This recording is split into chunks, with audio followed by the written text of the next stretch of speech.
unforgiving, and silent except for the wind that carved its way through ancient pines. She had walked it 100 times before, always alone, always with her thoughts measured and her steps deliberate. The monastery sat another half-mile ahead, perched like a penitent thought against the gray slope, its stone walls older than memory, its routines as predictable as the seasons. She had come here 6 months ago seeking something she could not name, perhaps distance from a future that felt like a beautifully wrapped confinement, perhaps clarity before she returned to fulfill the promise her family had made on her behalf. The engagement waited for her in the valley below, patient and inevitable, a good man from a good family, a future sketched in comfortable lines. She had agreed to it because agreement seemed easier than explanation, and because she had been raised to believe that duty and happiness were supposed to align eventually, like paths converging in fog. But today something interrupted the silence. At first she thought it was a fallen branch, dark against the pale dirt. Then she saw the fabric, fine wool torn and stained, and the shape of a body crumpled near the edge where the path dropped away into a steep ravine.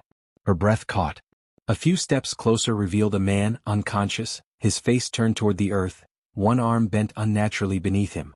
Blood had dried in a dark line from his temple down to his jaw. His chest rose and fell, barely, and that fragile movement was the only thing that kept her from turning away in helpless panic. She knelt beside him, her hands shaking as she touched his shoulder. He did not respond. His skin was cold, his breathing shallow. She looked around, knowing there would be no one. This path was seldom traveled, especially this late in the afternoon when the light was already thinning and the temperature beginning to drop. Her mind raced through options, each one colliding with the next. Leave him and bring help from the monastery? It would take too long, and the sisters there would ask questions she could not answer. Bring him inside herself? Impossible. Women were not permitted to bring strangers into the cloistered quarters, much less men alone and unconscious and bleeding. But the alternative was to let him die. She stood, her decision hardening into something she did not fully understand, and moved quickly down the path to where she had seen the animal. The horse was a dozen yards away, half hidden by undergrowth, its breathing labored, one leg buckled beneath it. The saddle had shifted, and there were scrapes along its flank, evidence of a fall or a frantic flight. She approached slowly, murmuring soft words she hoped would calm it, and when she touched its neck, the horse flinched but did not pull away. Its eyes were wide with pain and confusion, and she felt an ache of recognition. She knew what it was to be hurt and unable to explain why. Returning to the man, she crouched again and tried to assess his injuries. The head wound was the most obvious, but when she carefully pressed along his ribs, he groaned, a sound so low and broken it made her stomach tighten. Broken ribs, perhaps, or badly bruised. She could not move him alone, not safely, but she could not leave him either.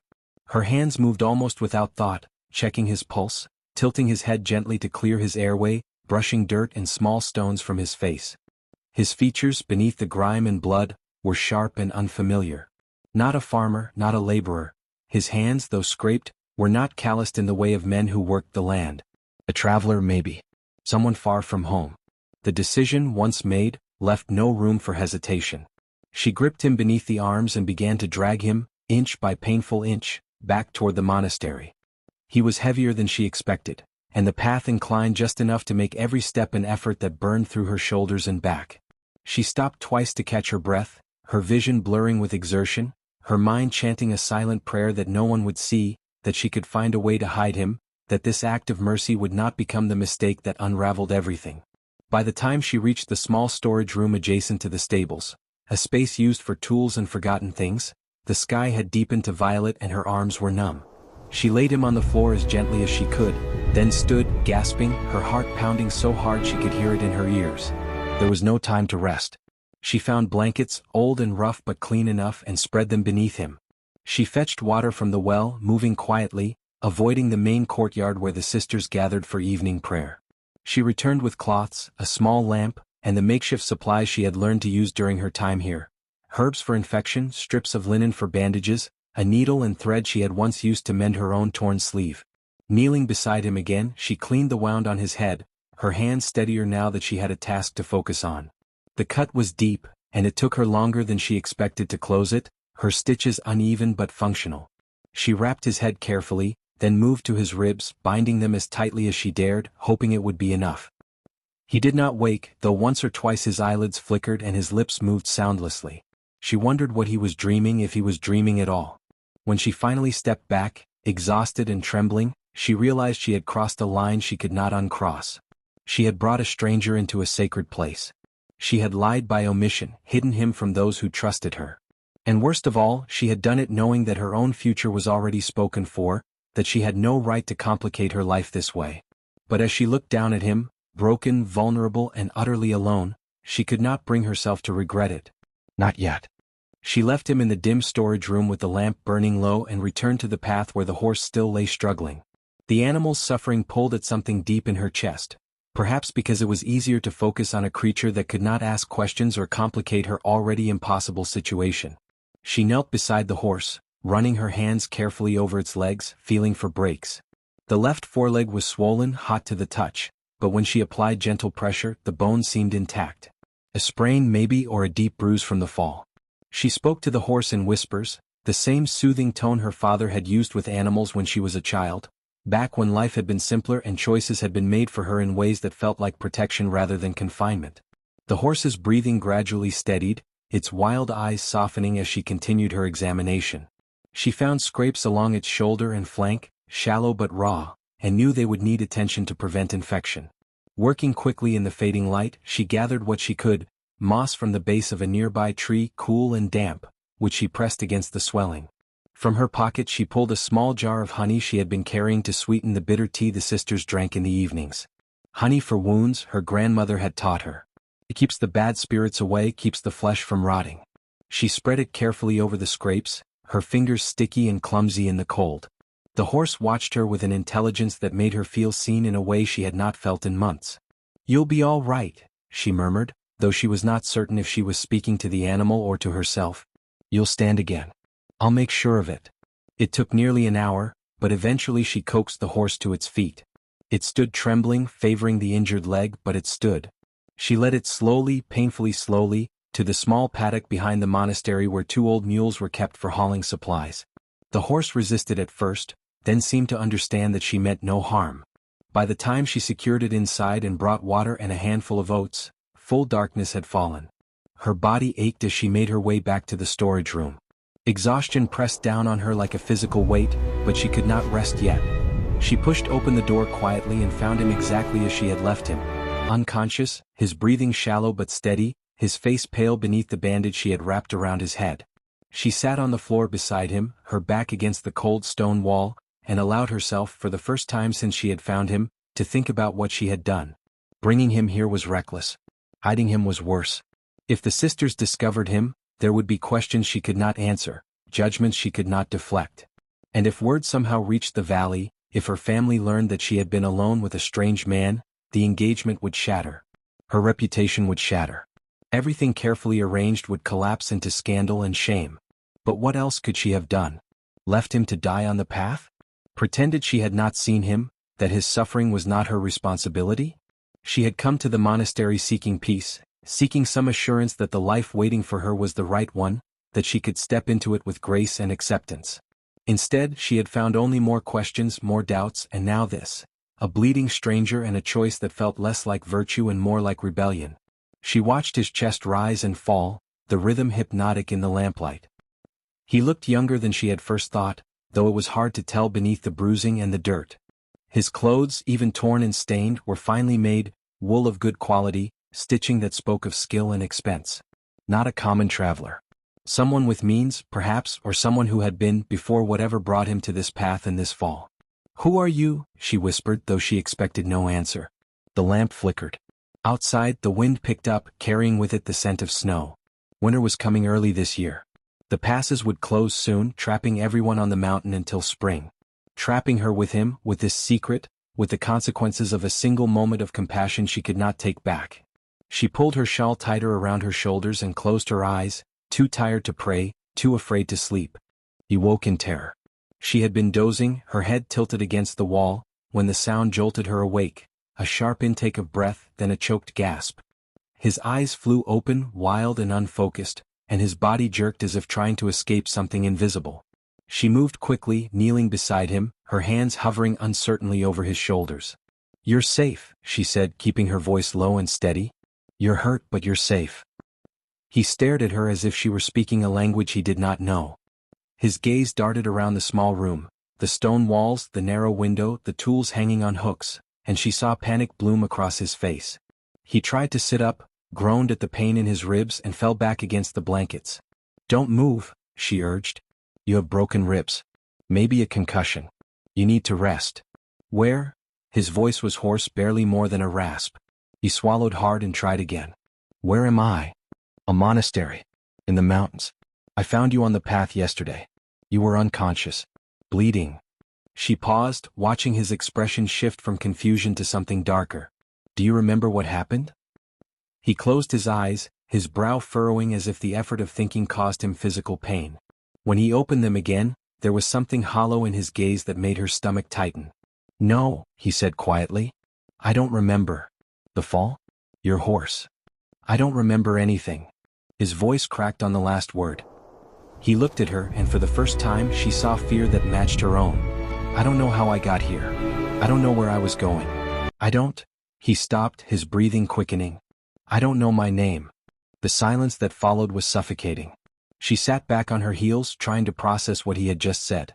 No memory. Not of the accident, not of his journey, nothing. She had heard of such things, head injuries that stole pieces of a person, but she had never seen it herself. She did not know if it was temporary or permanent, if his memory would return in hours or days or never. "What do you remember?" she asked carefully. He stared at the ceiling, his jaw tight. "Waking up here. Your voice. Pain." A long pause. "Nothing else. It's just empty." She felt a pang of something she could not name, pity, perhaps, or recognition. She knew what it was to feel untethered, to lose the thread of who you were supposed to be. But his emptiness was literal, absolute, and she could see it terrified him. "Your horse is here," she said, hoping to offer some small comfort. "Injured but alive. I brought it to the paddock. Maybe if you see it, something will come back." He nodded slowly, though his expression remained distant. She took a breath, steadying herself. "You can't stay here long. If the sisters find you, there will be consequences. For both of us." She hesitated, then continued, her voice firmer now. "I'll help you recover, but there are rules.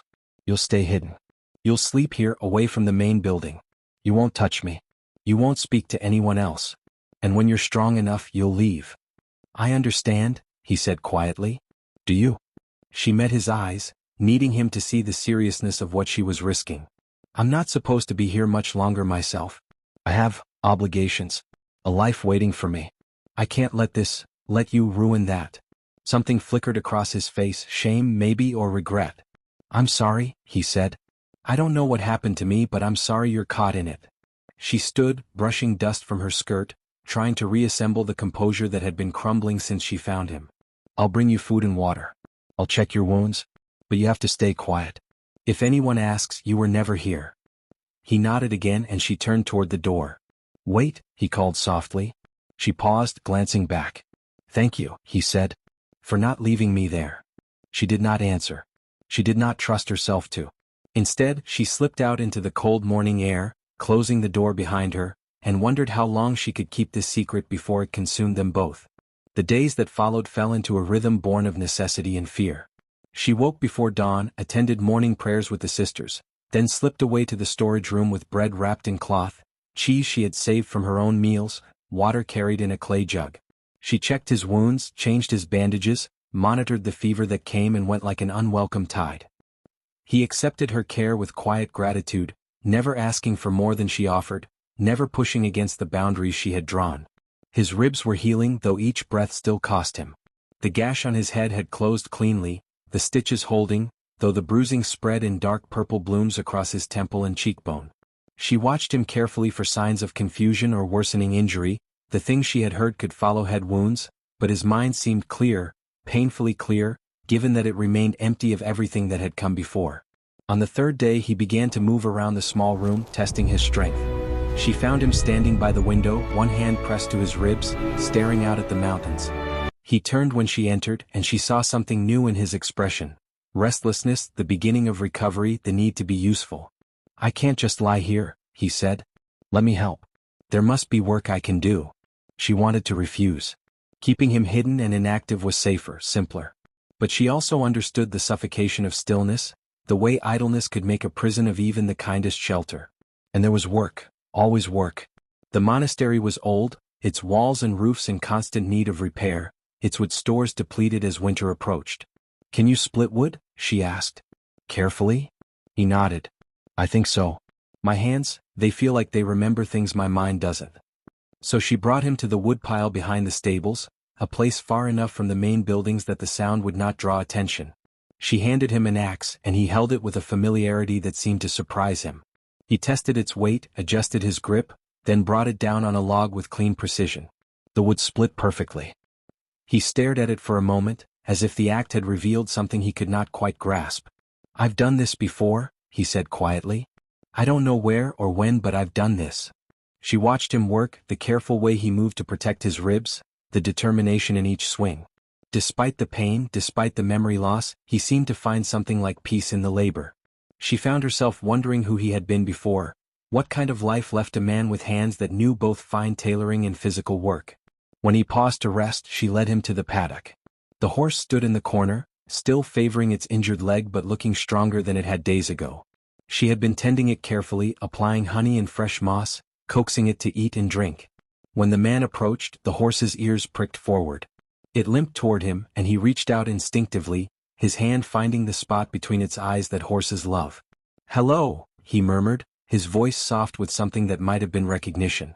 The horse lowered its head against his chest and he stood very still, his eyes closed.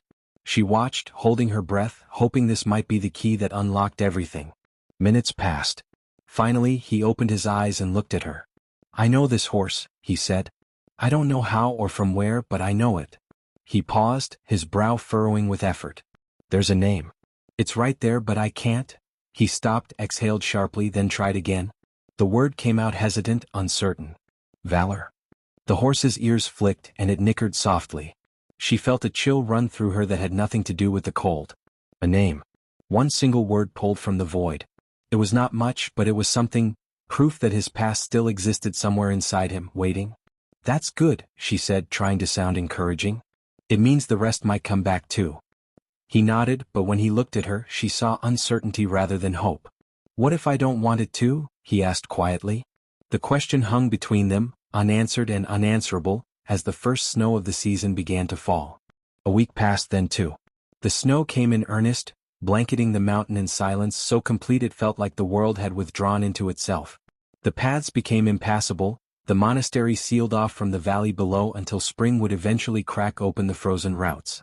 She should have felt trapped, anxious about the delay in returning to her obligations, but instead she felt something closer to relief, as if the snow had granted her a reprieve from decisions she was not ready to make. He grew stronger each day. The fever broke and did not return. His ribs knitted themselves back together, the pain diminishing until he could move without wincing. The bruises faded from purple to yellow-green, then disappeared entirely. He worked during the hours when the sisters were occupied with prayer or study, splitting wood, repairing a sagging section of the stable roof, reinforcing the door to the storage room that had hung crooked for years. His hands knew the work even when his mind did not, and she stopped questioning it. They spoke little at first. Conversation felt dangerous, too intimate for the careful distance she was trying to maintain. But silence had its own dangers. In the quiet spaces between tasks, she found herself noticing things she should not notice. The way he moved with unconscious grace despite his injuries, the concentration in his face when he worked, the gentleness with which he handled valor, checking the horse's healing leg each morning with patient thoroughness. One evening, when she brought him dinner, she found him sitting on the floor of the storage room, his back against the wall, staring at his hands as if they belonged to someone else. "Do you ever feel like you're living someone else's life?" he asked without looking up. She set the food down carefully, considering the question. "Every day," she admitted. He glanced at her, surprised. "Why?" She sat across from him, maintaining the space between them that her rules demanded. "Because the life I'm supposed to want was chosen by people who thought they knew better than I did what would make me happy." The words came out more honestly than she intended. "A good match. A good family. A future that looks perfect from the outside. But you don't want it." "I don't know what I want," she said quietly. "I thought coming here would help me find clarity. Instead, I just found more questions." He was silent for a moment, then said, "At least you have a life to return to." "I have nothing. No name, no past, no idea who I'm supposed to be." He paused. "Sometimes I wonder if that's a gift." "How could it be a gift?" Because I'm not bound by whoever I was before. I could be anyone now. Become anything. He looked at her directly and she felt the weight of his gaze. Does that make me a coward? Wanting to stay empty rather than face what I've lost? She thought about her own avoidance, the way she had climbed this mountain to escape a decision she knew she would eventually have to make. Maybe it makes you human, she said. The conversation shifted something between them. The walls she had built began to develop cracks. She found herself staying longer when she brought him meals, asking questions about what he remembered, not of his past but of now. What the work felt like in his hands. What he thought about in the long hours alone. Whether he was afraid. He asked her questions too. About her life before the monastery, about the family waiting for her, about the man she was promised to. She answered carefully, editing out the parts that felt too vulnerable, but even the edited version revealed more than she meant to share. Sister Margaret noticed the changes first. The older nun had kind eyes and a sharp mind, and she had watched over the younger woman since her arrival with a mixture of affection and concern. She said nothing at first, but her gaze lingered when they passed in the corridors, noting the flour smudges on sleeves, the extra bread that disappeared from the kitchen, the distracted quality that had replaced earlier melancholy. One morning, Sister Margaret appeared at the entrance to the storage room while she was changing his bandages. The older woman stood in the doorway, taking in the scene with calm assessment. The makeshift bed, the man sitting quietly as careful hands worked, the atmosphere of established routine. Their eyes met. She waited for accusation, for anger, for the judgment she deserved. Instead, Sister Margaret stepped inside and closed the door behind her. How long? The nun asked quietly. 3 weeks. Is he dangerous? No. Sister Margaret studied the man who had gone very still, his expression careful and respectful. Can you vouch for him? Yes, she said, surprising herself with the certainty in her voice. The nun was quiet for a long moment. Then she sighed, a sound weighted with decision. I'll bring extra food to the kitchen entrance at dawn and dusk. Say nothing. Ask nothing. When spring comes, this ends. Thank you, she whispered. Sister Margaret's expression softened. Don't thank me yet, child. Secrets have a cost. Make sure you're willing to pay it. Winter deepened, and with it, the strange domesticity of their hidden life. Sister Margaret kept her word, leaving bundles of food in discreet locations, never speaking of it, never asking questions. The other sisters remained oblivious, their routines unchanged, their focus turned inward toward prayer and contemplation as the snow piled higher against the monastery walls. She no longer felt the sharp edge of fear each time she entered the storage room. It had been replaced by something else, anticipation, perhaps, or the quiet comfort of knowing someone waited for her. He had transformed the space as much as his limited resources allowed, organizing tools, sweeping the floor, fashioning a small shelf from scrap wood where he kept the few items that belonged to him. A broken buckle from his saddle, a smooth stone he had found and could not explain why he kept, a piece of rope he had braided and unbraided 100 times while thinking. They fell into patterns. She would arrive in the morning with bread and tea, and they would sit together while pale light filtered through the small window. He would tell her about his dreams, fractured images that never cohered into memory, faces without names, places he could not identify. She would tell him about the sisters, about the rhythm of prayer and work, about the letters she had received from the valley that she could not bring herself to answer. The work became theirs rather than his. She helped him carry lumber for repairs, held boards steady while he hammered, learned to anticipate what he needed before he asked. He taught her things without meaning to, how to properly stack wood so it would dry evenly, how to read the sky for coming weather, how to calm valor when the horse grew restless in its confined space.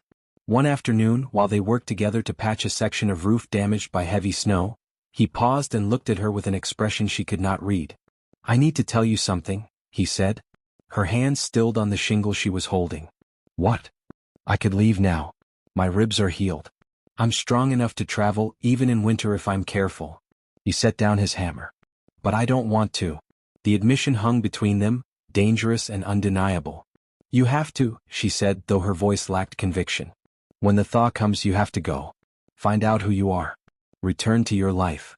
What if this is my life now? He gestured around them, the monastery, the mountain, the impossible situation they had created. What if whoever I was before doesn't matter anymore? It matters, she insisted. Somewhere, someone is looking for you. Waiting for you. You can't just abandon that. The way you're abandoning the man in the valley? The word struck like a physical blow. She turned away, her throat tight. That's different. Is it? His voice was gentle, not accusing. You're hiding too. Just in a different way. She wanted to argue, to defend herself, but the truth of it settled over her like the cold. They were both running. Him from a past he could not remember, her from a future she could not accept. And they had found each other in the space between, in this fragile interlude that could not last. I'm engaged, she said quietly, forcing herself to speak the words aloud. Promised to a man I barely know who barely knows me. Our families arranged it. Sensible. Practical. Everything a good match should be. Do you love him? I don't know him well enough to love him. Then why go back? Because it was expected. Because she had agreed. Because the alternative was to disappoint everyone who had ever had faith in her, to become the subject of whispers and judgment, to trade security for uncertainty. But she could not make herself say any of that. Instead she said, because I gave my word. He nodded slowly as if he understood the weight of that, even without memory to anchor him. Then I'll leave when you do, he said. I won't make this harder than it has to be. But it was already hard. It had been hard since the moment she found him, since the first time he looked at her with gratitude that shifted into something deeper, since she realized that the distance she enforced between them was becoming more difficult to maintain than any closeness could be. That night, unable to sleep, she walked to the storage room long after she should have been in bed. She found him awake, sitting by the window watching snow fall in the moonlight. He turned when she entered but said nothing, just made space for her to sit beside him. They stayed like that for hours, not touching, barely speaking, just existing in the same quiet space while the world outside remained frozen and forgiving. She knew it was reckless. Knew that every moment she spent with him tangled her more deeply in something she could not afford. But knowledge did nothing to change the fact that she was happier in this cold storage room, with this man who had no name and no past, than she had been in months. When she finally stood to leave, he caught her hand, the first time he had touched her since she had set the rules. His fingers were warm, calloused from work, and the contact sent something electric through her. I'll remember this, he said quietly. Even if I never remember anything else. I'll remember you. She pulled her hand away gently, carefully, and left without answering, because there was nothing she could say that would not break her completely. The child changed everything. She had been feeling unwell for days, nausea that came in waves, exhaustion that pulled at her like an undertow, a sensitivity to smells that made even the kitchen unbearable. At first, she attributed it to stress, to the weight of secrets and the anxiety of deception. But when her monthly courses failed to arrive, when the sickness persisted and her body began to feel foreign to itself, she could no longer deny what she had been trying not to see. The realization came to her one morning while she knelt in the chapel, supposedly in prayer but actually fighting against the urge to be sick on the stone floor. The mathematics were undeniable. She counted backward, her hands shaking, her mind racing through dates and possibilities until there was only one answer left. Before the monastery. Before the mountain. One night, 3 months ago, when she had traveled to meet her fiancé's family, when there had been wine and celebration and a moment of weakness she had regretted immediately. He had been kind about it, assured her it changed nothing, that they would be married soon enough anyway. She had felt dirty and foolish and trapped, and that feeling had driven her to this mountain, to this supposed sanctuary that was now revealing itself to be anything but. She was pregnant with her fiancé's child. And she was falling in love with a man who did not even know his own name. The cruelty of it was almost beautiful in its completeness. She told no one at first. Not Sister Margaret, not the man in the storage room, not even herself in any voice louder than a whisper. She continued her routines, brought him food, worked beside him, all while her body harbored a secret that would eventually destroy every careful lie she had constructed. But bodies are not designed for secrets. By the end of the month, the changes were becoming visible. Her dresses fit differently. Her face had taken on a hollowness that no amount of forced eating could remedy. And the sickness grew worse, leaving her pale and shaking. He noticed, of course. He had learned to read her too well. You're ill, he said one morning, watching her set down the breakfast she had brought with trembling hands. You need to see a physician. I'm fine, she said automatically. You're not fine. You haven't been fine for weeks. He stood, moving toward her with concern that made her want to weep. Please. Let me help. You can't help with this. Then tell me what's wrong. The words broke free before she could stop them. I'm pregnant. The silence that followed was absolute. He stared at her and she watched his face cycle through confusion, shock, and then something that looked like pain. The man in the valley, he said quietly, was not a question. She nodded, unable to meet his eyes. He sat down slowly as if his legs would no longer hold him. Does he know? No. No one knows. Just you. And now? She pressed her hands to her face. Now everything is ruined. I can't hide this forever. When the sisters find out, when my family finds out, when he finds out. You'll marry him, the man said flatly. That's what you're supposed to do. I don't know what I'm supposed to do anymore. The confession tore out of her. I came here to prepare myself to be his wife. To accept the life that was planned for me. And instead I've made everything worse. I'm carrying his child and I. She stopped, the rest of the sentence too dangerous to speak. And you what? His voice was soft, almost gentle. And I wish it were yours, she whispered. The admission hung between them, terrible and true. He stood and crossed the space between them, and for a moment she thought he might touch her, might pull her into the embrace she desperately wanted and absolutely could not afford. But he stopped just short of contact, his hands at his sides, his expression full of longing and restraint. I can't give you anything, he said. No name, no future, no certainty. I don't even know if I have a wife somewhere, a family, obligations of my own. All I have is this moment, this borrowed life. It's not enough. It could never be enough. I know, she said. But if I could choose, if I had the right to choose, I would choose you. This child. This impossible situation. All of it. She looked at him then, really looked at him, and saw in his face everything she felt reflected back. Love without permission. Want without right. A future they could imagine but never claim. When spring comes, she said, her voice breaking, I'll go back. I'll marry him. I'll raise this child and never speak of you again. And you'll leave this mountain and find out who you were, and you'll return to that life. And if I don't want to? It doesn't matter what we want, she said. It never did. Winter became a countdown. The snow that had once felt like protection now felt like a prison, and she found herself both dreading and longing for the thaw that would force decisions neither of them wanted to make. The pregnancy progressed despite her wishes, her body transforming in ways she could no longer hide beneath loose clothing and careful posture. Sister Margaret confronted her on a gray afternoon in late February. The older nun found her in the chapel, kneeling before the altar with her hands pressed protectively over her stomach, a gesture she had not meant to make, but which had become instinctive. How far along? Sister Margaret asked, her voice quiet but firm. There was no point in lying. 4 months. Maybe closer to 5.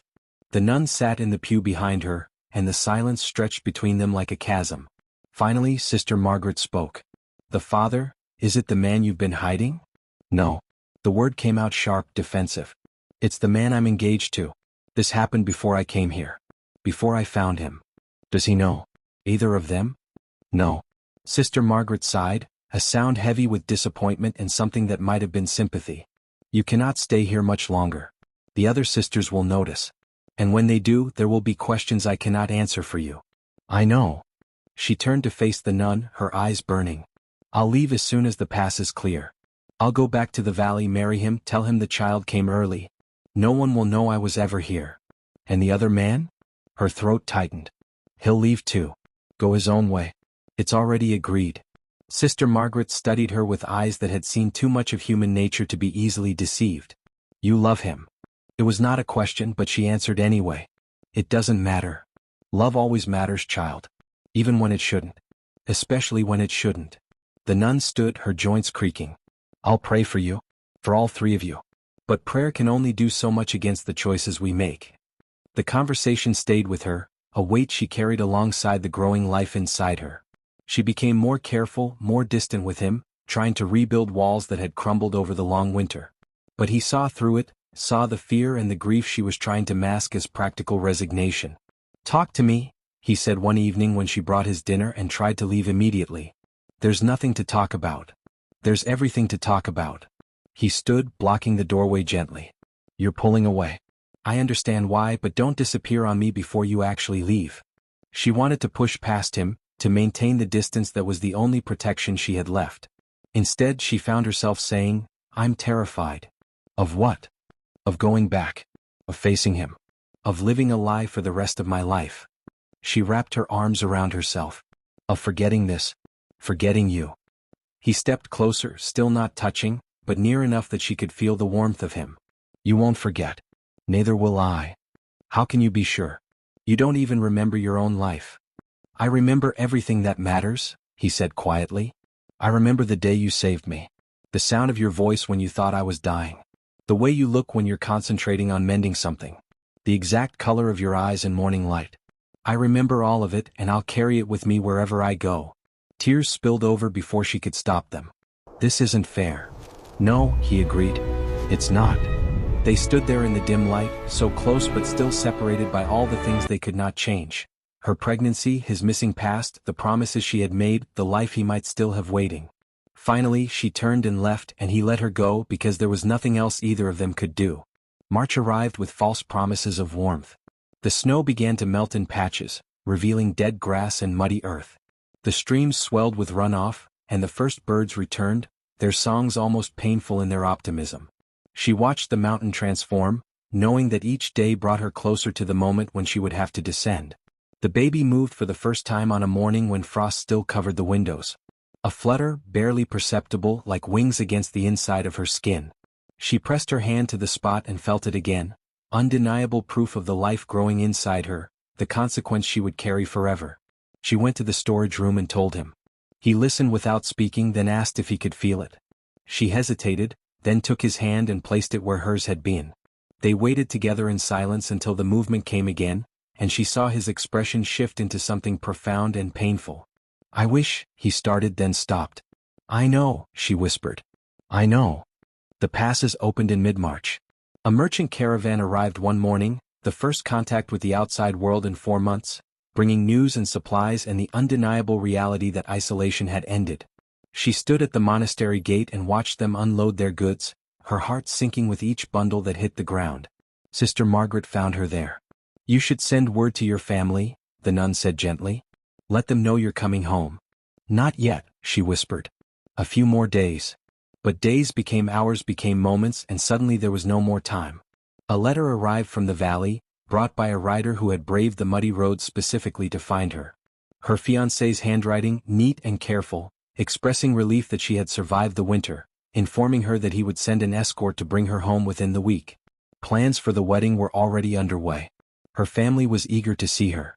Everything was arranged. She took the letter to the storage room and showed it to him without speaking. He read it twice, his face carefully neutral, then handed it back. "So it's real now," he said. "It was always real." "I know. But while we were snowed in, it felt like maybe the world had forgotten about us. Like we could stay in this suspended place forever." He leaned against the wall, his arms crossed. "Stupid, I know." "Not stupid," she said quietly. "I felt it too." They had 3 days. 3 days before the escort would arrive, before she would have to pack her few belongings, descend the mountain, and step back into the life she had tried to escape. 3 days before everything they had built together would dissolve like snow in spring rain. She spent those days memorizing him. The way he moved, the sound of his voice, the specific quality of his presence that had become as necessary to her as breathing. They worked together on final repairs, spoke about meaningless things, avoided discussing the future because neither of them could bear it. On the last night, she came to him after dark, breaking all the rules she had established and maintained for months. She found him awake as if he had been expecting her. They sat together on the floor, their backs against the wall, shoulders just barely touching, the most contact she had allowed in all this time. "I need to tell you something," she said, "before I lose my courage." "You don't have to." "I do." She turned to face him. "Whatever happens after tomorrow, whatever life I go back to, I need you to know that these months with you have been the happiest of my life. Not despite everything that's wrong and complicated and impossible, but maybe because of it. You gave me something I didn't know I needed, someone who saw me as I am, not as what I'm supposed to be." His hand found hers in the darkness, their fingers intertwining. "You saved my life," he said. "Not just on that path but every day since. You gave me a reason to want to remember, to want to be someone worth remembering." "Promise me something," she whispered. "Anything. Promise me you'll try to find your life. Your real life. Don't stay empty because it's easier than facing what you've lost. Only if you promise me something too." "What?" "That you'll find a way to be happy. Even if it's not the happiness you imagined. Even if it takes years. Promise me you won't spend your whole life wishing you were somewhere else." She wanted to promise, wanted to give him that comfort, but the words stuck in her throat. Instead, she leaned her head against his shoulder and he wrapped his arm around her, and they stayed that way until dawn broke, holding each other in the fragile space between what was and what could never be. The escort arrived as promised, 3 men with sturdy horses and efficient manners, ready to transport her safely back to civilization. She packed her belongings with mechanical precision, said her goodbyes to the sisters, avoided Sister Margaret's knowing gaze. The man stayed hidden in the storage room as agreed. They had already said their farewells in the private darkness. There would be no dramatic final scene, no last-minute declarations. Just a clean break, as clean as anything this messy could be. She was mounted on her horse, her bags secured, the escort waiting patiently when she saw him. He stood at the edge of the tree line, far enough away that the men would not notice, close enough that she could see his face. He raised one hand in farewell, or blessing or acknowledgement of everything they could not say. She touched her hand to her heart, then to her stomach where the child grew, then raised it toward him. A gesture that meant goodbye and thank you and I love you and I'm sorry all at once. Then she turned her horse toward the path and began the descent. Capítulo 8. The valley felt like a foreign country. After months in the thin mountain air, the thickness of the lower altitude pressed against her like a weight. The sounds were wrong, too many voices, too much activity, the constant noise of a town that had continued living while she had been suspended in snow and silence. Even the colors seemed too bright, garish after the muted palette of winter stone and white.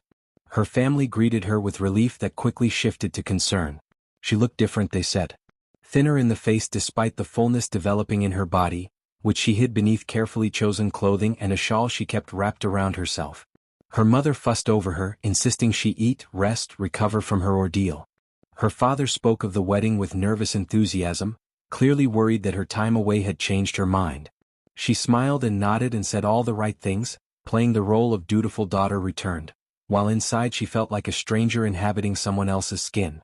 Her fiancé, Eduardo, visited the day after her return. He was exactly as she remembered, handsome in a conventional way, polite, educated, from a good family. He brought flowers and expressed concern for her health and spoke about the wedding preparations with the kind of careful excitement of a man who had been taught to moderate his emotions. He was, by every objective measure, a good match. She looked at him and felt nothing. "I'm glad you're home safely," he said, sitting across from her in her family's parlor with proper distance between them. "I worried about you all winter." "I'm sorry to have caused concern," she replied automatically. "The monastery treated you well?" "Yes. The sisters were very kind." He nodded, seeming satisfied with this minimal exchange. Then he leaned forward slightly, lowering his voice. "About what happened before you left, I want you to know that nothing has changed. I still intend to honor our engagement. We'll marry as planned and no one need ever know." It took her a moment to understand what he meant. The night before she left for the monastery. The moment of weakness that had resulted in the pregnancy. He was telling her he would claim the child as his own, born respectably early in their marriage, and her reputation would remain intact. It was generous. It was exactly what she needed. It should have filled her with gratitude. Instead, she felt the walls closing in. "Thank you," she managed. "That's very kind. We'll be good partners," he said, as if trying to convince them both. "Perhaps not a love match, but a solid foundation nonetheless. Many successful marriages have been built on less." She nodded because it was expected, because he was right, because what else could she do? After he left, she went to her room and stood before the mirror, studying the stranger looking back at her. She had been gone 4 months. 4 months that had transformed her completely while leaving everything else exactly the same. The life she had tried to escape was waiting for her with patient inevitability, ready to resume as if her time on the mountain had been nothing more than an intermission. The baby moved inside her, a reminder of consequences and choices and the future she was carrying whether she wanted it or not. That night she dreamed of snow. The weeks that followed blurred together. Wedding preparations consumed her days, fittings for dresses that had to be carefully designed to hide her condition, meetings with the priest, discussions of flowers and food and guest lists. Her mother was in her element, organizing everything with the precision of a military campaign. Her father looked relieved that his daughter had returned to proper behavior. Eduardo visited regularly, always appropriate, always kind, always leaving her feeling more alone than before he arrived. She played her part perfectly. The blushing bride. The grateful daughter. The woman who had found clarity and purpose during her spiritual retreat. Everyone seemed satisfied with this version of her, and no one looked close enough to see the truth. At night, alone in her room, she allowed herself to think of the mountain. Of cold mornings and quiet conversations. Of hands that knew work and gentleness in equal measure. Of a man who had seen her truly and asked for nothing but her honesty in return. She wondered where he was, whether his memory had returned, whether he thought of her as constantly as she thought of him. She had promised him she would try to be happy. It was becoming clear that it was a promise she might not be able to keep. 1 month before the wedding she received a letter. It arrived without ceremony, delivered by a messenger who refused to say who had sent it. She recognized the handwriting immediately, the careful, deliberate strokes of someone relearning how to form words, practicing each letter as if it were new. Her hands shook as she opened it. I remembered my name. It's Tomas. I don't know if that matters to you, but I wanted you to know.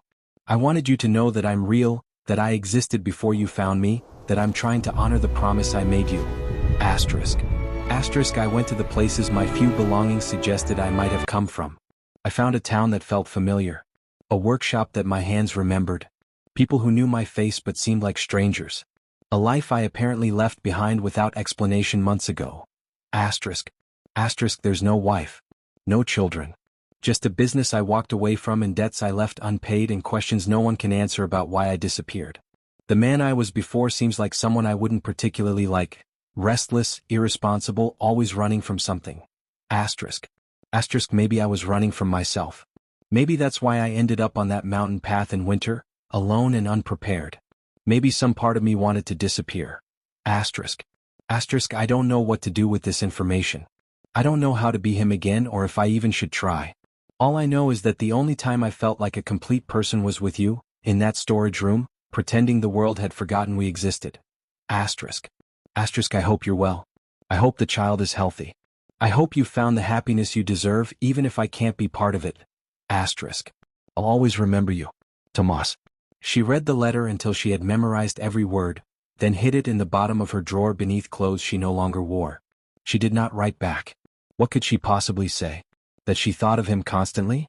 That she was marrying another man while carrying his rival's child? That she had made all the right choices and they had led her to a life that felt completely wrong? There was nothing to say that would change anything, so she said nothing at all. Capítulo 9. The wedding was 3 weeks away when she realized she couldn't do it. The revelation came not in a dramatic moment but in a quiet one. She was sitting in the garden behind her family's house, her hand resting on her growing stomach, watching butterflies move between flowers. The sun was warm, the day was beautiful, and she felt absolutely nothing, just a vast emptiness where joy should have been. Her mother found her there, armed with fabric samples and an expression of determined cheerfulness.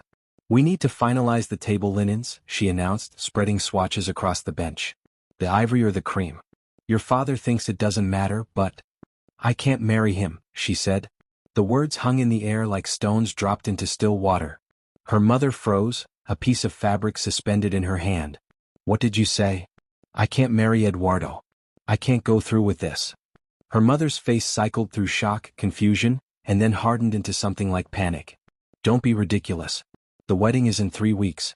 Everything is arranged. The guests have been invited. The church is reserved. You're being emotional, it's natural before a wedding, but I don't love him, Mama. Love comes with time. With commitment. I'm in love with someone else." The confession escaped before she could stop it, and immediately she saw her mother's expression transform into horror. "The baby?" her mother whispered. "No. The baby is Eduardo's. But my heart belongs to someone I can never have, and I can't stand at an altar and make vows to a man I don't love while thinking of another." She met her mother's eyes, saw her own desperation reflected there. "I can't live a lie for the rest of my life. It's not fair to Eduardo. It's not fair to this child. And it's not fair to me." Her mother sat down heavily, the fabric samples forgotten. "Who is he? This other man? It doesn't matter. I'll never see him again. Then why throw away a good marriage for someone you can't have? That's not noble, darling. That's just foolish." "Maybe," she conceded. "But it's honest." What followed were the worst 2 weeks of her life. Her mother wept. Her father raged. Eduardo arrived, confused and hurt, demanding explanations she couldn't fully provide. She told him as much truth as she could without destroying him completely, that she had realized during her time away that she couldn't be the wife he deserved, that it was better to end things now than to trap them both in a loveless marriage, that the child was his and she would never deny him the right to be a father if he chose, but she couldn't marry him. He left without agreeing or refusing, his face a mask of wounded pride and genuine pain. She felt terrible for hurting him, but not terrible enough to change her mind. Her family stopped speaking to her. The shame of a broken engagement, a pregnant unmarried daughter, the scandal that would follow them, it was too much. Her father told her she had made her choice and would have to live with the consequences. Her mother cried and prayed and eventually retreated into cold silence. She packed her belongings, the few things that were truly hers, and left the house where she had grown up, knowing she might never be welcome there again. She had nowhere to go. No money of her own. No prospects. Just a growing belly and a heart full of foolish hope that somehow she had made the right choice. Sister Margaret's letter arrived like divine intervention. Somehow she never learned how. The nun had heard about the broken engagement. The message was brief. Asterisk, come back to the mountain. There is always room here for those who need sanctuary. Asterisk. She made the journey alone this time, on foot because she couldn't afford a horse, carrying everything she owned in a pack on her back. The climb was harder now with the extra weight she carried both on her back and in her belly.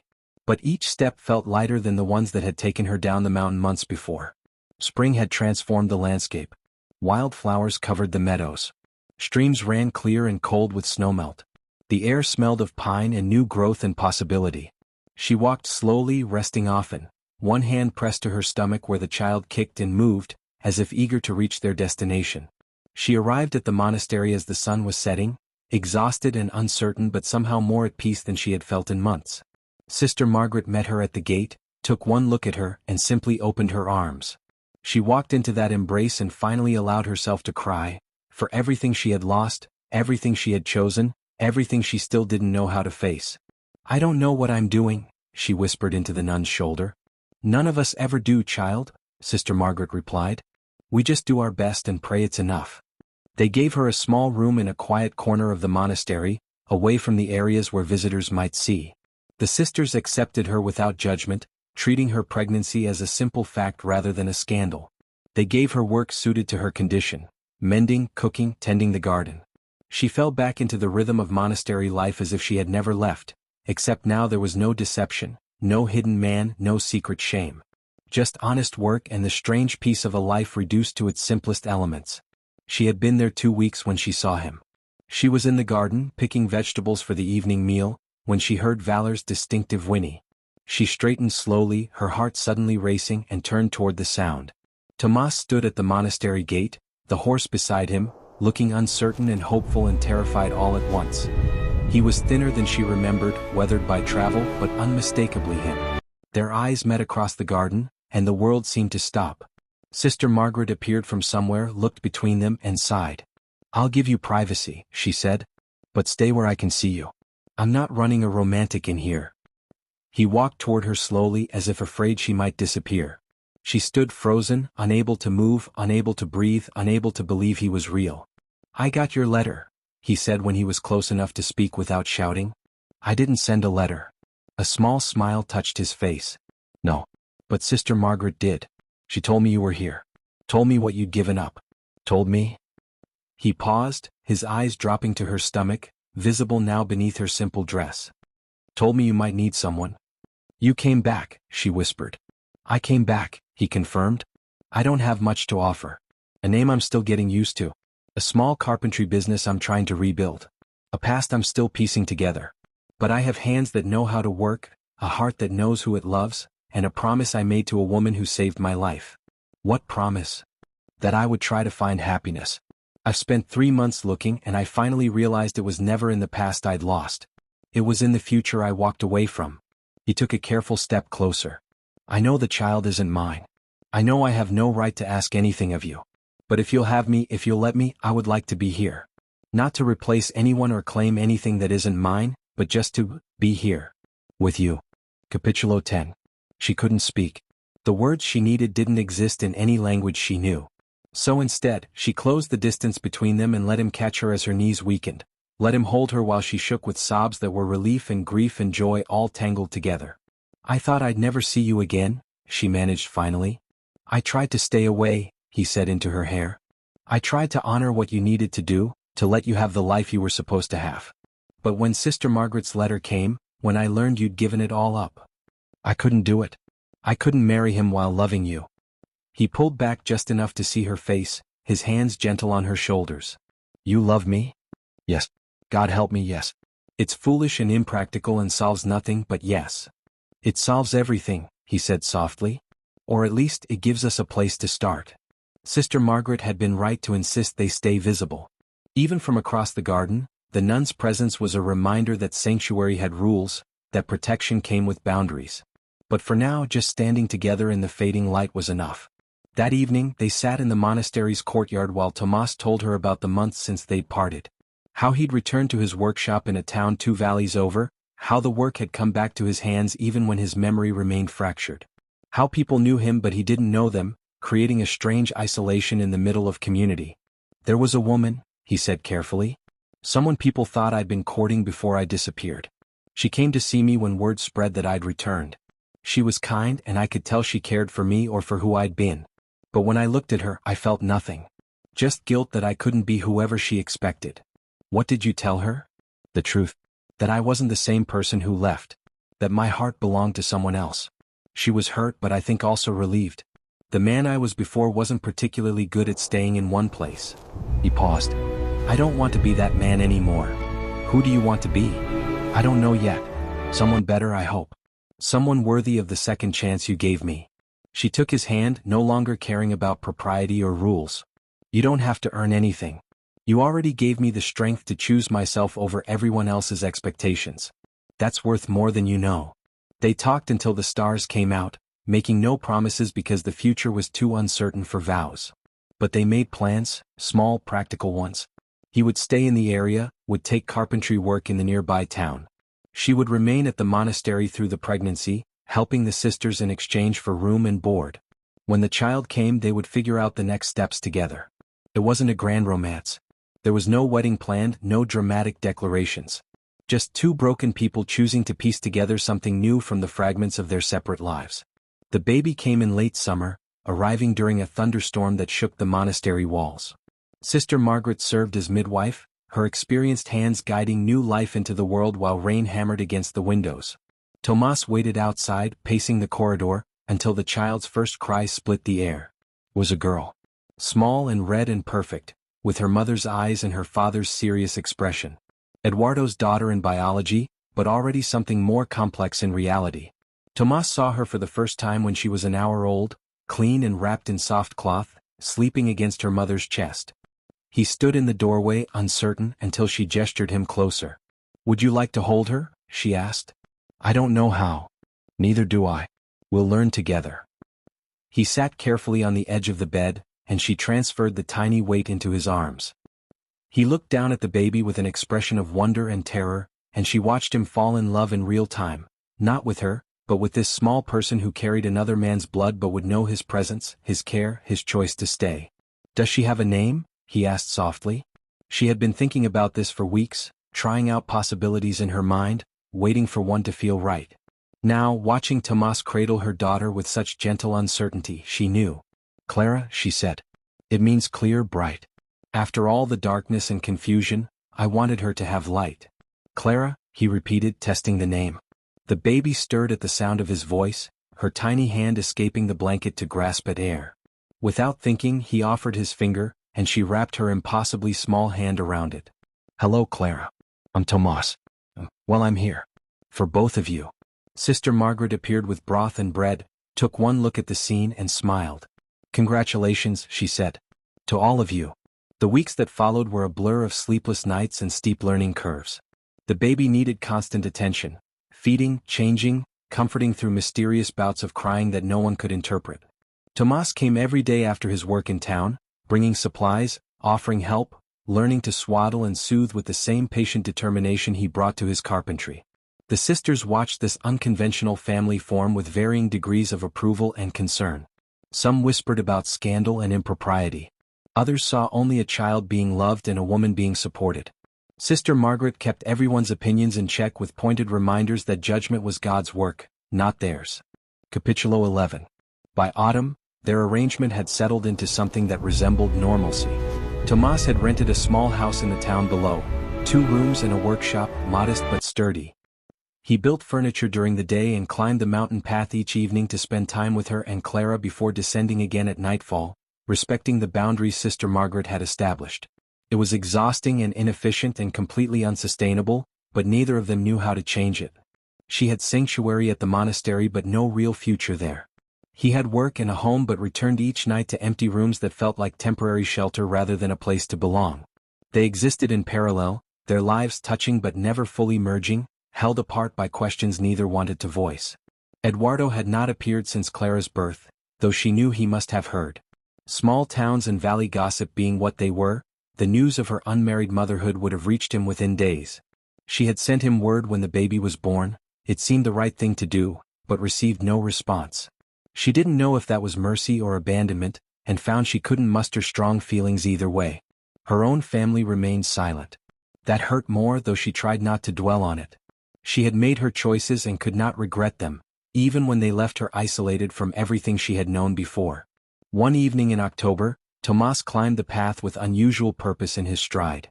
She was in the courtyard, Clara asleep against her shoulder, humming an old lullaby her own mother had once sung. He stopped at the gate, watching them, and she saw something in his expression that made her heart quicken. "What is it?" she asked. "We can't keep doing this," he said without preamble. Fear spiked through her. "What do you mean?" "This." He gestured between them, to the mountain, to the town below. "Me climbing up here every day, you living in a monastery with a baby, both of us pretending this is sustainable. It's not fair to Clara and it's not fair to us." "What are you saying?" Her voice came out smaller than she intended. He crossed the courtyard and knelt in front of her, his hands on her knees, his face serious. "Marry me."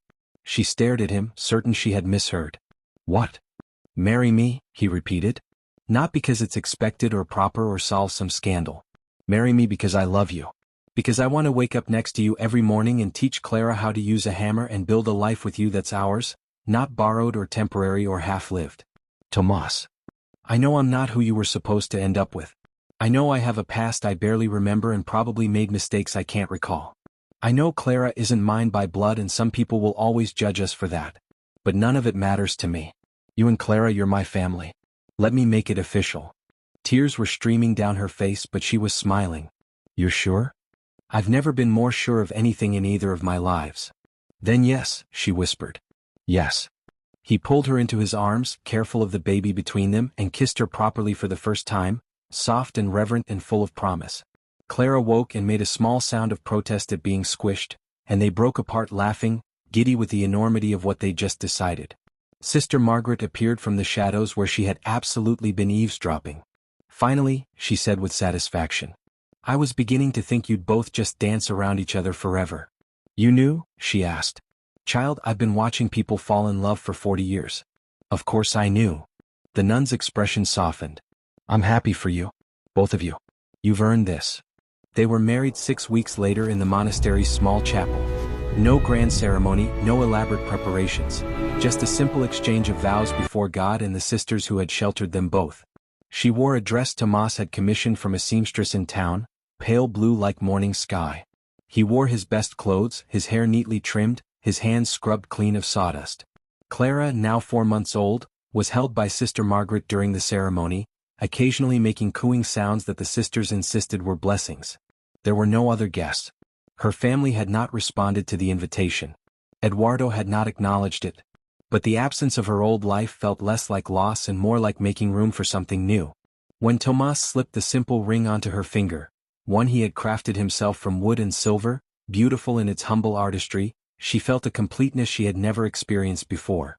Not because marriage made her whole, but because she had chosen it freely, had chosen him freely, had chosen herself in this imperfect, complicated, beautiful life they were building together.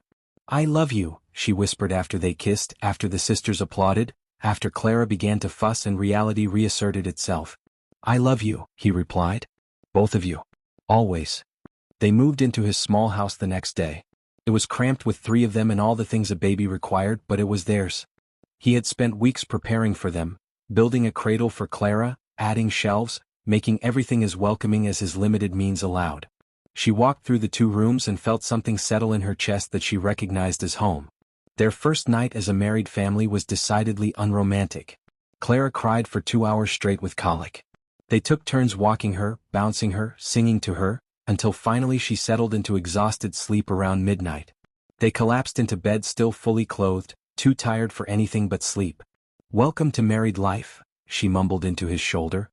He laughed softly, his arm around her, Clara's cradle within arm's reach. "Wouldn't have it any other way." Capítulo 12. The first year of marriage was harder than either of them had anticipated, though not in the ways they had feared. Their love remained steady, uncomplicated by doubt or regret. But poverty was a relentless companion, and parenthood was an education in exhaustion neither of them had been prepared for. Tomás worked long hours in his workshop, taking whatever commissions he could find: tables, chairs, cabinets, repairs. His skill was undeniable, his reputation growing, but payment was often slow and sometimes negotiated in trade rather than coin. She took in mending and helped at the monastery when she could, Clara strapped to her back, contributing what little she was able to the household income.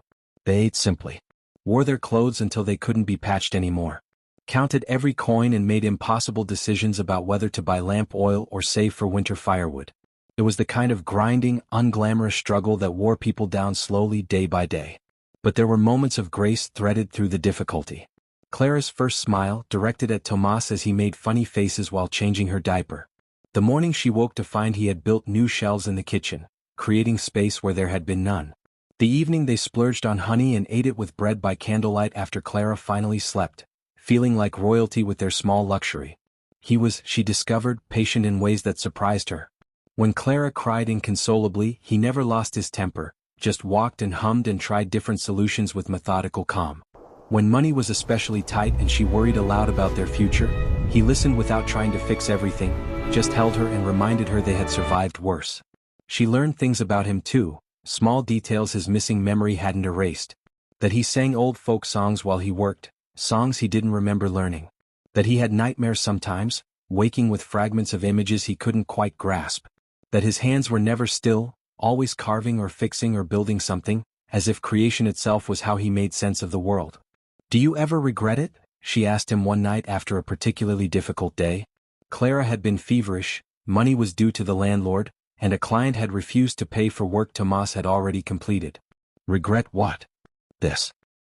Taking on a ready-made family instead of, I don't know, finding someone easier. He looked at her like she had suggested the sky might be purple. No. Never. Not once. Not even today? Especially not today.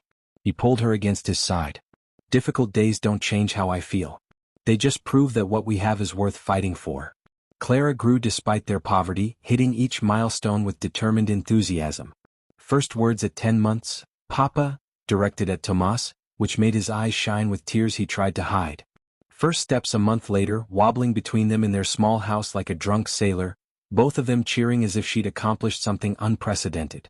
She looked like Eduardo, there was no denying it as her features developed. The same dark hair, the same serious eyes. Sometimes she caught Tomás studying Clara's face and wondered if he saw the ghost of another man in their daughter. But if it bothered him, he never said so. To him, Clara was simply Clara, not Eduardo's daughter or his stepdaughter, just the child they were raising together. The second winter was when Eduardo finally appeared. She was at the market with Clara, now 15 months old and insisting on walking rather than being carried, when she heard her name called in a voice she hadn't heard in over a year. She turned to find Eduardo standing a few stalls away, well-dressed and uncomfortable, looking at Clara with an expression she couldn't quite read. "Hello," she said carefully, instinctively moving closer to Clara. "I heard you were married," he said. "To the carpenter." "Yes." He nodded, his eyes still on Clara, who had grabbed the hem of her mother's skirt and was peering at this stranger with suspicious curiosity. "She's beautiful." "Thank you." An awkward silence stretched between them, filled with everything they weren't saying. Finally, Eduardo cleared his throat. "I should have come sooner. Should have. I don't know. Done something. But I was angry and hurt and—" He stopped, shook his head. "I'm not here to make excuses." "Why are you here?" "To tell you that I'm getting married. In the spring. To someone suitable, my family says. Someone who wants the life I can offer." His smile was sad. "I thought you should know. And I wanted to see her. Just once." She looked at this man who might have been her husband, who was Clara's biological father, who had every right to be angry and yet seemed mostly resigned. "Do you want to be part of her life?" she asked quietly. He considered the question seriously, looking between her and Clara. "I don't know if I have that right. I walked away. You built a family without me. She has a right to know where she comes from. Who you are." And what would I tell her? That I was her mother's mistake before she found actual happiness. He shook his head. I think it's better this way. Cleaner. She has a father, a good one from what I hear. She doesn't need the complication of me appearing occasionally with no real role to play. It was generous and cowardly all at once, and she didn't know whether to be grateful or angry. If you ever change your mind. I won't. He said it with finality. I wish you well, truly. I hope he makes you happy. He does. Eduardo nodded one last time, his gaze lingering on Clara for a long moment, then turned and walked away through the market crowd. She watched him go, feeling something close to closure settle over her. He would marry someone else, have other children, live the respectable life he'd been raised for. And she would continue here in her small house with her chosen family, building something that didn't fit anyone's expectations but her own. Clara tugged at her skirt. Mama. Home. She picked up her daughter, settled her on her hip. Yes, sweetheart. Let's go home. Capítulo 13. The years passed with the quiet accumulation of ordinary moments that somehow added up to a life. Clara grew from toddler to child, chattering constantly, trailing after Tomás in his workshop, learning to hand him tools before she could properly pronounce their names. The business slowly improved as word spread about his craftsmanship.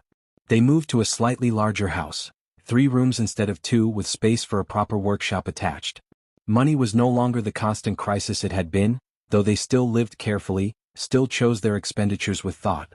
She had learned to manage their household with the efficiency of someone who had known true scarcity and refused to take stability for granted. In their 4th year of marriage, she realized she was pregnant again. The discovery brought complicated feelings. Joy mixed with apprehension, hope tangled with practical concern about another mouth to feed. But when she told Tomás, his face lit with uncomplicated delight. Really? He picked her up and spun her around, laughing. We're having a baby? We already have a baby, she pointed out, gesturing to Clara, who was playing with wooden blocks in the corner. A new baby. Our baby. He paused, then corrected himself quickly. I mean, Clara is ours too, I didn't mean. She kissed him to stop his fumbling. I know what you meant. And yes, our baby. This pregnancy was easier than the first, perhaps because she was not carrying it in secret and shame. She worked until her body insisted otherwise, then grudgingly allowed the women of the town to help with the heavier tasks. The community had slowly accepted them, the carpenter and his wife with the questionable past, though she knew gossip still circulated in certain circles. The baby came in early spring, during a morning so beautiful it seemed designed for new beginnings. A boy this time, small but healthy, with Tomás's serious expression and her stubborn chin. They named him Miguel after the archangel, because Sister Margaret said he'd been born on the saint's feast day and it seemed like fate. Tomás held his son with shaking hands, tears streaming down his face unashamed. He's perfect, he whispered. He's ours, she corrected, and watched understanding and joy wash across his features. Clara, now 4 years old, was fascinated by her new brother, constantly wanting to help, to hold him, to show him her treasures. She had no memory of a time before Tomás, knew him only as Papa, loved him with the uncomplicated certainty of a child who had never been given reason to question her place in the world. Sometimes, in quiet moments, she thought about Eduardo. Wondered if he ever thought about Clara, if he regretted his choice to walk away. She had heard he'd married as planned, had children of his own now. Their paths never crossed, which seemed to be how both of them preferred it. Her own family remained estranged. She had tried once, when Clara was 2, to build a bridge, had written a letter, included a drawing Clara had made, extended an invitation to meet their granddaughter. The letter had been returned unopened. After that she stopped trying. It hurt, but the hurt was distant now, like an old injury that only ached in certain weather. Sister Margaret visited when she could, making the journey down the mountain to see how they were managing. She brought gifts from the sisters, preserves, bread, small tokens that helped more than they seemed. And she brought news of the monastery, of the changing seasons on the mountain, of the place that had sheltered them both when they needed it most. You've built something good here, the nun said one afternoon, watching Tomás teach Clara how to sand a piece of wood while Miguel slept in his cradle nearby. Something honest. We've tried, she replied. That's all any of us can do. Sister Margaret patted her hand. God doesn't ask for perfection. Just honest effort and open hearts. When Miguel was 6 months old, something unexpected happened. Tomás came home from the market with a strange expression, not quite troubled but definitely unsettled. I saw someone today, he said. A man who said he knew me. From before. She felt her stomach tighten. What did he say? That we used to work together before I disappeared. That I had borrowed money from him and never paid it back. Tomas sat down heavily. He wants it repaid. With interest. A significant amount. How much? He named a sum that made her breath catch. More than they had saved. More than they could easily gather without selling something important. What did you tell him? That I didn't remember him or the debt, but if he had proof I would make it right.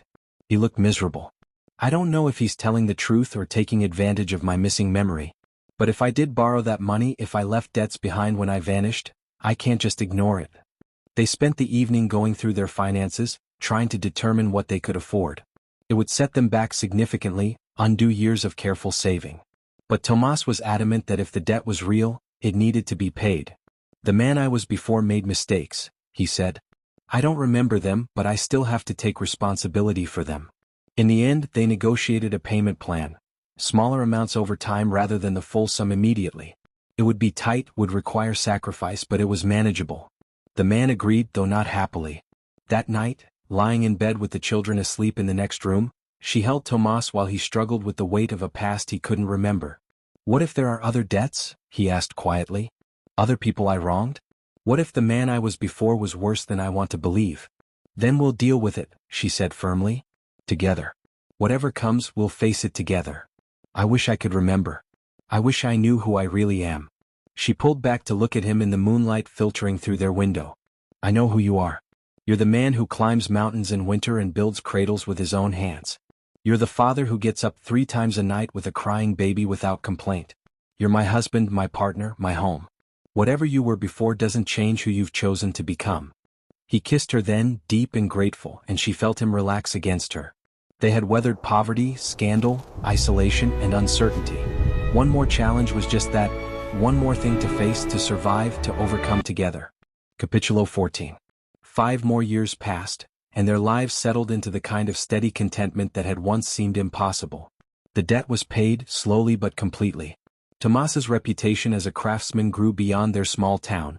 He received commissions from neighboring valleys, even from wealthy families in the provincial capital. They were not rich, but they were comfortable in a way that felt miraculous to both of them. Clara was 9 now, bright and curious, spending equal time with books borrowed from the monastery and in her father's workshop, learning to shape wood with the same patient precision he possessed. Miguel was 5, all energy and mischief, constantly asking questions neither of them could answer and inventing elaborate games involving his wooden toys. She watched them sometimes, her children, though only one carried her blood and Tomas's, and marveled at how completely they belonged to each other and to this life they had made. Clara had Tomas's calm steadiness, Miguel had her stubborn determination, and both had been raised in a home built on honesty and chosen love rather than obligation. On a crisp autumn morning, 10 years almost to the day since she had first climbed the mountain path seeking sanctuary, Tomas came home with unusual news. Sister Margaret sent word, he said.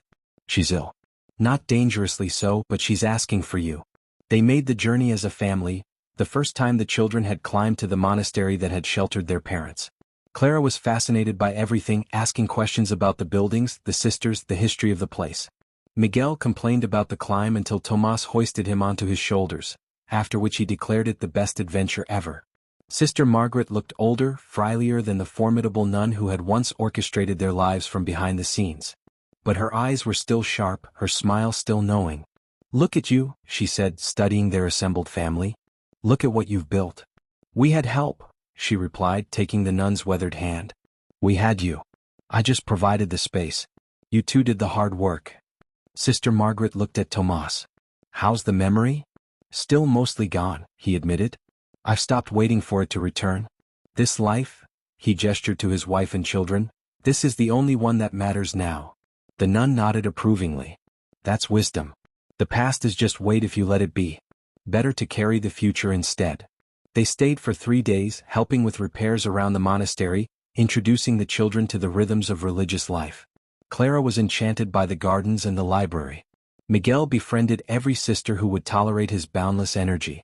She and Tomas walked the paths they had once walked separately, now together, hands linked, watching their children explore. On the last evening, Sister Margaret called her aside privately. I have something for you, the nun said, producing a letter from beneath her pillow. From your mother. She stared at the envelope, her mother's handwriting unmistakable. When? She wrote to me 6 months ago. Asked about you, about your family. Asked if you were happy. Sister Margaret's expression was gentle. I told her the truth. That you had built a good life, that your children were healthy, that you had married a good man who loved you truly. What did she say? Nothing for a long time. Then this arrived last week. She asked me to give it to you when I saw you next. Said she didn't have the courage to send it directly. She took the letter with shaking hands but didn't open it immediately. Sister Margaret squeezed her shoulder and left her alone in the small chapel where she and Tomas had been married. The letter was short. My daughter. I don't expect forgiveness for the silence. 10 years is too long to pretend pride matters more than love, but that's what I did and I have to live with that choice. Sister Margaret tells me you have 2 beautiful children. That your husband is a good man. That you have built a life of honest work and simple happiness. Part of me wants to be angry that you found these things outside the path we set for you. But mostly I'm just sad that I've missed watching it happen. Your father is still too stubborn to bend, but I am tired of being stubborn. I am tired of wondering about my grandchildren and my daughter and the life that continues without me because of my own pride. If you can find it in your heart to let an old woman meet the family she foolishly turned away, I would be grateful. If you cannot, I understand that too. Your mother. She read it 3 times, tears streaming down her face, for the years lost, for the pain on both sides, for the tentative hope reaching across a decade of silence. Tomas found her there, took one look at her face and pulled her into his arms. What is it? She showed him the letter. He read it carefully, then looked at her with gentle understanding. What do you want to do? I don't know. Part of me is still angry. Part of me wants to protect our life from people who rejected it. But part of me, her voice broke, part of me just wants my mother. Then we'll write back, he said simply. We'll take it slowly. See if bridges can be rebuilt. And if it doesn't work, if they can't accept us as we are, then we'll still have each other. We'll still have what we've built. She nodded against his chest, feeling the familiar safety of his presence, the certainty that whatever came next they would face it together. They wrote back before leaving the monastery. A careful letter, introducing Clara and Miguel through words, extending an invitation to visit when her mother felt ready, setting gentle boundaries about respect and acceptance. It might lead to reconciliation or to nothing. Either way they had each other. On the journey home, with Clara walking ahead explaining cloud formations to her skeptical brother, with Tomas's hand warm in hers, she felt the full weight of the decade that had passed. All the choices made, consequences faced, struggles endured, joys celebrated. She had climbed a mountain seeking escape and found instead the beginning of everything that mattered. Had saved a man's life and discovered her own in the process. Had given up respectability and gained authenticity. Had chosen love over security and found both. What are you thinking? Tomas asked, noticing her expression. She looked at him, this man who had been a stranger, then a secret, then a choice and finally home. That I would do it all again, she said. Every difficult choice, every hard moment. I would walk that path in the snow 1,000 times if it led me here. He kissed her temple, understanding in the gesture everything she couldn't quite articulate. Ahead, their children's laughter echoed off the mountain walls. Behind, the monastery stood sentinel over the paths that had brought them together. And here, in the space between past and future, they walked forward into whatever came next.